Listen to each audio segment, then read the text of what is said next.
আসসালামু আলাইকুম। স্বাগত জানাচ্ছি বিবিসি আন্তর্জাতিক সংবাদের শুরুতেই থাকছে সংবাদ শিরোনাম। পুরোদমে হামলা পাল্টা হামলা চলছে, তারই জেরে আমাদের হাতে এসেছে আজকের সর্বশেষ আপডেট, গুরুত্বপূর্ণ আন্তর্জাতিক সংবাদ। প্রথমেই জানিয়ে দেব, আবার হামলা হলে আরব দেশগুলোর জ্বালানি ধ্বংস করে দেবে বলছে ইরান। এরপর দেখছি খামেনির বদলে নেতানিয়াহুকে চায় ইরান। আরো জানিয়ে দেব, রাতভর ইসরায়েলে ভয়াবহ হামলা করল ইরান, তেল আবিবে বাড়ছে হতাহতের সংখ্যা। এবং সর্বশেষ দেখছি ইরান গোপন অস্ত্র বের করলো ডেল্টা X7, তেহরান সরে যেতে বলল ইসরায়েলিদের। এতক্ষণ শুনছিলেন সংবাদ শিরোনাম, এখন বিস্তারিত। তবে তার আগে অনুরোধ থাকবে এই ভিডিওটিতে একটি লাইক এবং কমেন্ট করে জানিয়ে দিন কোন জেলা থেকে বা কোথা থেকে আপনি আমাদের এই ভিডিওটি দেখছেন এবং শুনছেন।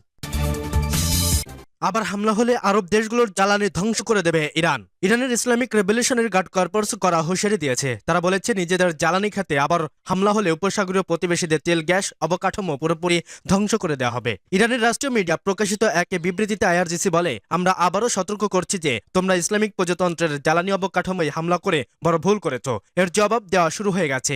আবার হামলা করা হলে তোমাদের এবং তোমাদের মিত্রদের জ্বালানি অবকাঠামোয় আক্রমণ থামানো হবে না যতক্ষণ না পুরোপুরি ধ্বংস হয়। এবারে জবাব আরো অনেক বেশি করা হবে। ইসরায়েল ইরানের বিশাল সাউথ পার্স গ্যাস ক্ষেত্রে হামলা চালানোর পর এই হুঁশিয়ারি আসে। এই খবরে তেলের বাজারে ধাক্কা লাগে। ব্রেন্ট ক্রুডের দাম 6% বেশি বেড়ে ব্যারেল প্রতি $110 কাছাকাছি পৌঁছায়। IRGC সৌদি আরবের সামরেফ রিফাইনারির ও জুবাইল পেট্রোকেমিক্যাল কমপ্লেক্সে, সংযুক্ত আরব আমিরাতের আল হোসেন গ্যাস ক্ষেত্রে এবং কাতারের মোজাইদি পেট্রোকেমিক্যাল কমপ্লেক্সেও রাশলাফান রিফাইনারিকে লক্ষ্যবস্তু করার সতর্কবার্তা জারি করে। কাতারের পররাষ্ট্র মন্ত্রণালয়ের মুখপাত্র মাজেদ আল আনসারি সাউথ পার্সে ইসরায়েলি হামলাকে বিপজ্জনক ও দায়িত্বশীল পদক্ষেপ বলে নিন্দা করছেন। এদিকে ইরান সংযুক্ত আরব আমিরাত, সৌদি আরব ও কুয়েতে নতুন করে ক্ষেপণাস্ত্র ও ড্রোন হামলা চালিয়েছে। এই সংঘাতে ইরানকে গ্যাস সরবরাহ বন্ধ করে দেয়। ইরাকের মোট গ্যাস ও বিদ্যুতের 1/3 অংশ থেকে 40% ইরান থেকে পায়। মার্কিন প্রেসিডেন্ট ডোনাল্ড ট্রাম্প সোশ্যাল মিডিয়ায় হরমুজ প্রণালী নিয়ে মার্কিন মিত্রদের সমালোচনা করে বলেছেন, মার্কিন মিত্রদের এখনই সক্রিয় হতে হবে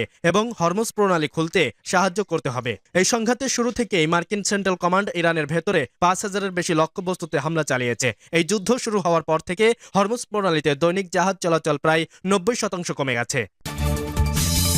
খামেনির বদলে নেতানিয়াহুকে চায় ইরান। ইরানের সাবেক সর্বোচ্চ ধর্মীয় নেতা আয়াতুল্লাহ আলী খামেনির বদলে নেতানিয়াহুকেই চায় ইরান। ইরানের ইসলামী বিপ্লবী গার্ড বাহিনী IRGC এবার সরাসরি ইসরায়েল প্রধানমন্ত্রীকে লক্ষ্যবস্তু করার হুঁশিয়ারি দিয়েছে। তাদের ভাষায়, এই যুদ্ধের মূল ধারায় যার তাকে খুঁজে বের করেই উপযুক্ত শাস্তি দেওয়া হবে। ইরানি গণমাধ্যমে প্রকাশিত IRGCর এক বিবৃতিতে বলা হয়েছে, ইসরায়েল প্রধানমন্ত্রী বেনিয়ামিন নেতানিয়াহু একজন শিশু হত্যাকারী অপরাধী।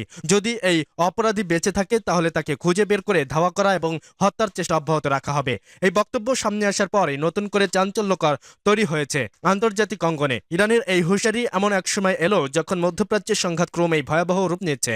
ইরানের বিভিন্ন লক্ষ্যবস্তু ঘিরে ইসরায়েল ও যুক্তরাষ্ট্রের সামরিক তৎপরতা বাড়ার পর থেকেই তেহরান ক্রমাগত কঠোর ভাষায় প্রতিক্রিয়া জানিয়ে আসছে। তেহরানের মতে, মধ্যপ্রাচ্যের চলমান রক্তপাতের পেছনে প্রধান দায়ী ইসরায়েলের নেতৃত্ব, আর সেই নেতৃত্বের কেন্দ্র আছেন বেনিয়ামিন নেতানিয়াহু। তাই যুদ্ধের দাওয়া তার কাঁধেই বর্তায় বলে মনে করছেন ইরান। বিশ্লেষকরা বলছেন, সাধারণত কোনো রাষ্ট্র সরাসরি কোনো বিদেশি নেতাকে লক্ষ্য করে এ ধরনের ঘোষণা খুব কমই দেয়, কিন্তু IRGC এই বক্তব্য দেখিয়ে দিচ্ছে যে বর্তমান সংখ্যা কতটা তীব্র অবস্থায় পৌঁছেছে। এর আগে ইরানের শীর্ষ নেতাদের বিরুদ্ধে ইসরায়েলের বিভিন্ন গোপন পরিকল্পনা অভিযোগ তুলেছিল তেহরান। বিশেষ করে ইরানের সর্বোচ্চ নেতা আয়াতুল্লাহ আলী খামেনিকে লক্ষ্য করে ইসরায়েলি ষড়যন্ত্র অভিযোগ বহুবার করেছে ইরানি কর্মকর্তারা। এবার সেই প্রেক্ষাপটেই যেন পাল্টা বার্তা দিল ইরান। তেহরান বলছে, যদি তাদের নেতৃত্বকে টার্গেট করা হয় তাহলে ইসরায়েলি নেতৃত্ব নিরাপদে থাকবে না।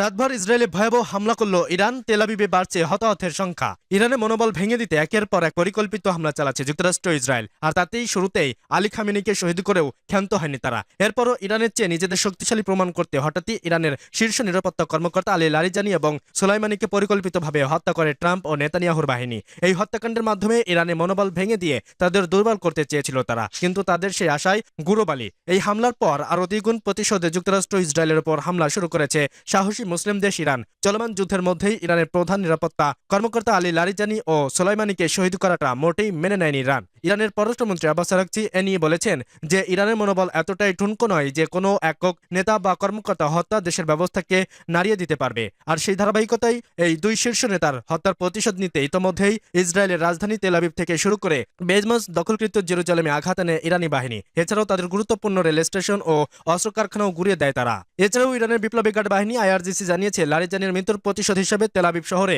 100টিরও বেশি লক্ষ্যবস্তুতে হামলা চালানো হয়েছে, আর এতে হতাহত হয়েছে 200 শতাধিক ইসরায়েলি। অপারেশন ট্রু প্রমিসরের 61তম ধাপে এসব হামলা চালানো হয় বলে জানিয়েছে তারা। বহু ওয়ারহেড বিশিষ্ট খরমশার 4 ও কাদের ক্ষেপণাস্ত্রের পাশাপাশি এমাদ ও খেইবার সেখান প্রজেক্টাইল ব্যবহার করে লক্ষ্যবস্তুতে হামলা চালানো হয়েছে। এছাড়া এই তীব্র ও দ্রুত গতির হামলায় খরমশাহ 4 ও কাদের ক্ষেপণাস্ত্র দখলকৃত ভূখণ্ডের কেন্দ্রস্থলে 100টিরও বেশি সামরিক ও নিরাপত্তা স্থাপনায় কোনো বাধা ছাড়াই আঘাত এনেছে। আর তাতেই 230 জনেরও বেশি ইসরায়েলি নিহত বা আহত হয়েছে বলে জানিয়েছে বিপ্লবী গার্ড বাহিনী। এদিকে ইসরায়েলের রাজধানী তেল আবিব ছাড়াও দখলকৃত নগর আল কুদুস, হাইফার বন্দরনগরী প্রযুক্তি কেন্দ্রে, বেয়ারোশে, সেবা এবং নেগে বনভূমি সহ বিভিন্ন সংবেদনশীল ও কৌশলগত স্থাপনাকে লক্ষ্য করে হামলা চালিয়েছে ইরান।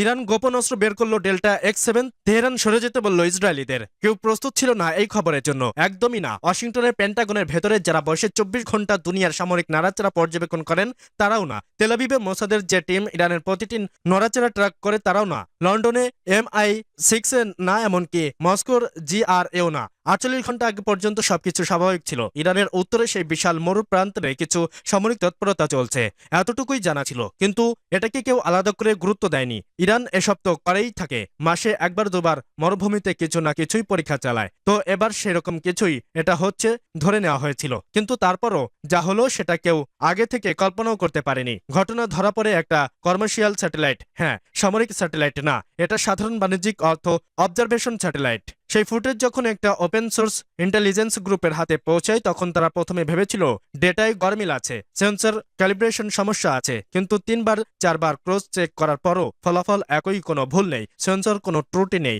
ডেটায় যা ধরা পড়েছে সেটাই আসল, আর সেই আসলটাই এতই অস্বাভাবিক যে সেখান থেকেই শুরু হলো এই হলস্থল ফুটেজের দেখা।